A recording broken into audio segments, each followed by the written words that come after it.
Hi there, Miranda Alt here with Keller Williams Success Real Estate and the Miranda Alt team with your Monday market update for Monday, April 1st, 2024. Happy April Fool's Day and happy Easter Monday. Hope you had a beautiful Easter yesterday. It actually turned out to be, not so bad around here yesterday. It was supposed to be 43 and rainy, and it was, we saw the sun a little bit. It was better than expected. So I hope you had a great day. Taking a look at our McHenry County numbers for the last 7 days, we had 79 new listings. That is holy moly low. That's like January low. However, it was the week of Easter. I know I have listings coming to market this week that I would not have put on last week because of the Easter holiday, people traveling and just people not wanting to work on Sunday and things like that. So I think a lot of that number is due to the holiday. 113 under contract though. So people were definitely still out looking for homes. I know I still showed property on Friday and Saturday. So we did have some people out there writing contracts.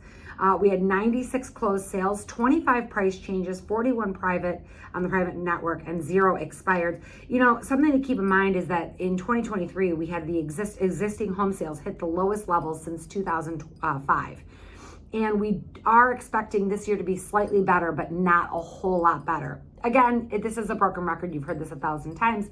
We have a lot of homeowners locked in at a very low interest rate. So their desire to move and lose that interest rate and move somewhere else is not very high. They want to stay in their home where they've got maybe a 3% interest rate. We know that about 75% of current homeowners have a 5% or below. So a 6.7 or 7% interest rate is not very attractive. Another factor is that home prices surged in places where people move to from Illinois. People moved to Florida, they moved to Arizona, they moved to Texas, and those prices went up drastically. So it's making it moving out of state kind of, unaffordable. Now, we are one of the largest places that people do move to because we still have a large job market in Chicago.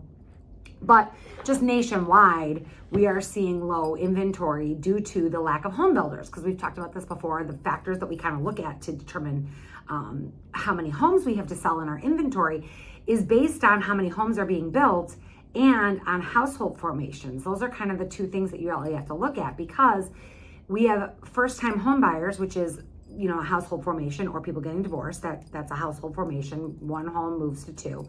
And then we also have a lack of home builders for about over a decade. We had home builders not building at a rate to keep up with demand. So that's why we're in this really low inventory situation.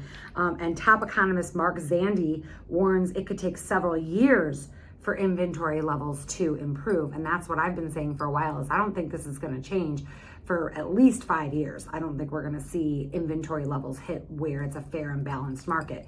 We're at about 0.8 months inventory in McHenry County, and a fair and balanced market is 4 to 6 months inventory. So in order for us to make up that kind of loss, it's just going to take a really long time. Now, something to keep in mind, that's all like bummer, like, oh, great, there's no houses to buy. Not true.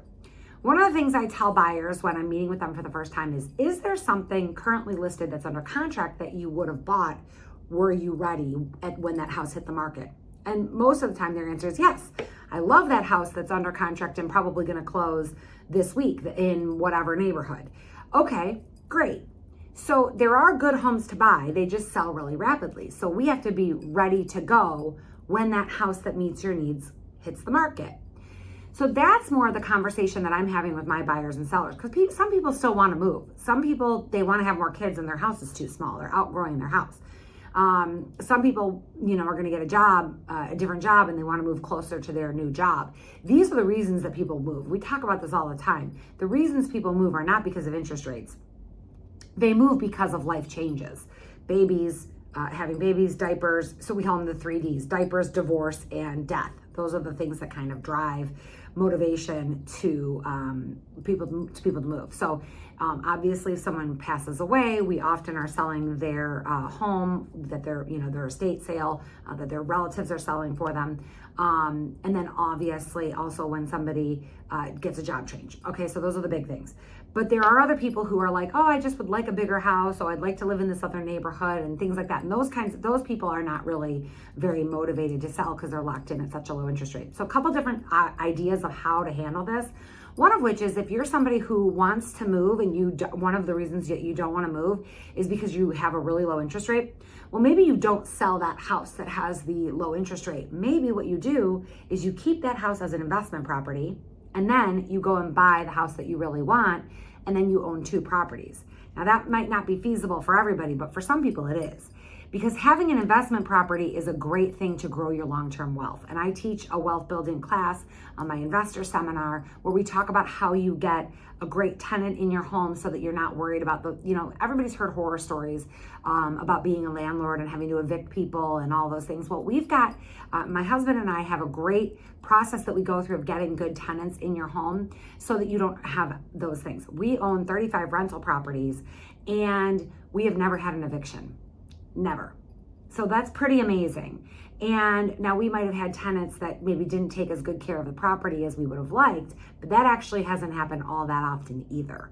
A lot of times we have long-term tenants who stay in our properties for a very long time. They pay their rent on time. That is the norm for us. So I teach people how to do that. So that's solution number 1. If you've got a really low interest rate and you don't want to sell your house and you don't want to lose out on that and buy the next house. The other solution is that I actually go door knocking on neighborhoods. So if you come to me as a buyer and you say, oh, I really want to live in this one neighborhood, but there's nothing for sale, I am prepared to go knock on doors, write letters, and make phone calls to find properties that are off market. So that is another solution that I'm working with my buyers to find the house that's going to work for them. Another solution is this idea of post-closing possession. Now, what that means is that on the day of closing, so you get your home under contract, and on the day of closing, nobody moves. So the sellers stay in their home. The buyers now, the ownership transfers. So the buyer actually owns the house now, but the sellers are allowed to stay.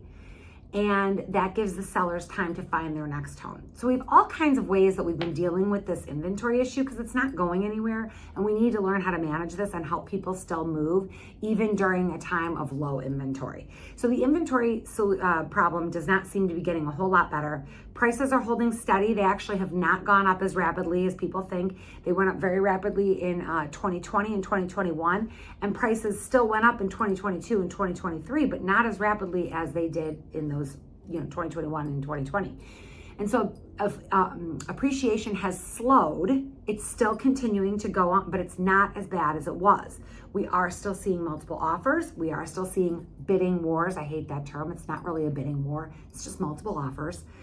So we are still seeing that. So this is still a market that is difficult to navigate, but it's not impossible. It is doable, especially when you've got an agent who's willing to work for you like I am. We can find the homes off market. We can be ready to go so that when you find the house that's the house of your dreams, we're ready to list your house right away. We can get it on the market and get going so that we've got both homes closing at the same time. So there's all kinds of different creative ways that we can handle this situation because mortgage rates are also, it looks like they are here to stay at 6 or 7%.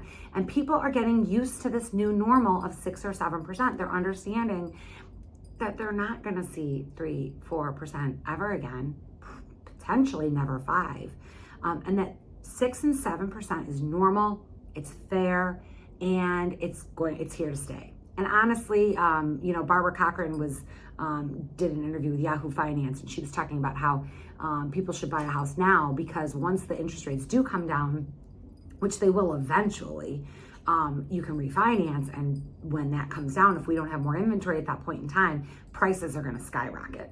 So, we have this whole kind of saying that I don't love, but it's true: marry the house, date the rate. Marry the house, so buy the house now, and then when the rates come down, you can refinance. And actually, we're very lucky in this country that we can do that because a lot of countries you can't.